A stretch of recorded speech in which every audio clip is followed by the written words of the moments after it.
Hello everybody and welcome to the N64 Beta Project, the show where we take a look at everything unreleased for the N64. In this episode we're going to be taking a look at a game which really should have been released. Now me personally, I love hack and slash dungeon crawlers. Games like the Diablo series are really great interests of mine. There is one game on the N64 called Gauntlet Legends which fits this mould, however there's very nearly two. Let's take a look at this cancelled game, Dragon Sword 64. If there was one type of game the N64 was designed for, it had to be multiplayer games. When you think back to this era, many of the best multiplayer games were on the N64, and Dragon Sword 64 could, and probably should have been one of them. Dragon Sword 64 was announced in 1998, and it was in development by Interactive Studios, the same creators as the quirky platformer Glover. Dragon Sword 64 was set in the fantasy world of Avantaria, and the game would give you the choice of 4 different characters and the ability to play in co-op mode. The game is a hack and slash dungeon crawler where the aim was to get to the end of the game and defeat the evil mage Xyrus. If you're thinking this game sounds a lot like the awesome and often overlooked Gauntlet Legends, then you'd be correct. The game was supposed to play a lot like it, and even some of the game mechanics, such as destroying enemy generators to stop them respawning, were in Dragon Sword 64. Each character would have their own style of gameplay and abilities, meaning it would have had a nice level of replayability to it also. However, the game wanted to be more than just another hack and slash, so it was to contain various weather conditions, environments that looked totally different, and multiplayer weapons and magic items in an RPG style experience. Strangely, the game would also have a time trial mode, but also cashing in on the popularity of 4-player games on the system, it would also have a deathmatch for up to 4 players, all against one another. So the game would be fun for up to 4 players, have good graphics and lots of different game modes. It would also have 9 levels to complete and some cool RPG style elements with the magic system. The game was almost finished, so much so in fact that magazines were given copies to review prior to release. The game got overall positive reviews, and N64 magazine actually gave it 93% in their review, which would have put it up there with some of the best games on the N64. There was one problem, however.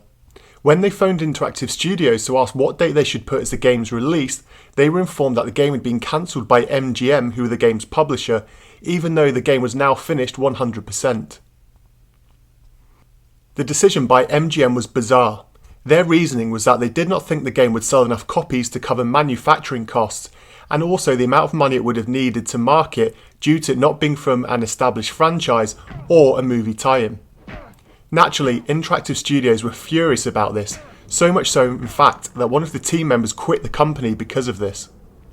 Knowing the game was 100% complete and ready to produce, 64 Magazine printed a petition and asked their readers to send it to the head of marketing at MGM to make them change their decision. Alas, this never worked, and the game remained as another relic of the N64 graveyard. So now comes the fun part where I tell you a story about the prototype cart selling on eBay for thousands of dollars and a mysterious collector who found a copy in a pawn shop on the other side of the world. However, in this instance, I can't. In 2010, an anonymous collector released the beta ROM online and didn't charge anything. In a time when they could have held the community to ransom for thousands of dollars, this kind individual did it for free, so I salute you for that. Basically, it has 7 of the 9 playable levels. The graphics and characters and most of the modes, including the deathmatch, are available to play. Playing this on a real N64, I found the graphics to be quite nice and the control worked really well, and I found it to be responsive and fun to play. Remember, there are bugs in this build of the game, so if you play it, remember this is not the 100% finished version. The characters also feel different to play as promised by the developers, and I can imagine in co-op mode I would have loved this with my brother. In this episode I'm only going to be showing you the early levels, and that is because I don't want to spoil the game for you. In some episodes of the beta project the games are very small and limited, but Dragon Sword 64 actually has a lot of content to play, so I don't want to spoil it for you. This is a game you should go out of your way to play, and it's worth buying an EverDrive 64 just to play this on the original console. Saying that though, I have played through all of the levels, and I will say that be prepared to reset the console numerous times in the gameplay. The controller would freak out and not respond to any of my character's movements, and also my character would occasionally get stuck on the scenery. I love the level design, and you actually feel like you're going on a quest rather than the same repetitive dungeons you find in other similar games. In closing, I do believe we really missed out on a great game here. From what I played, I would have predicted this to have realistically got reviews around 7 or 8 out of 10.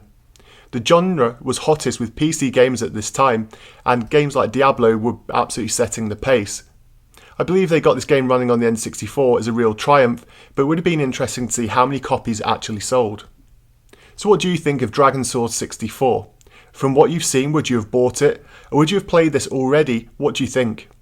Let me know in the comments below, or why not leave a video reply. I'd love to see what you think, and until next time, take care.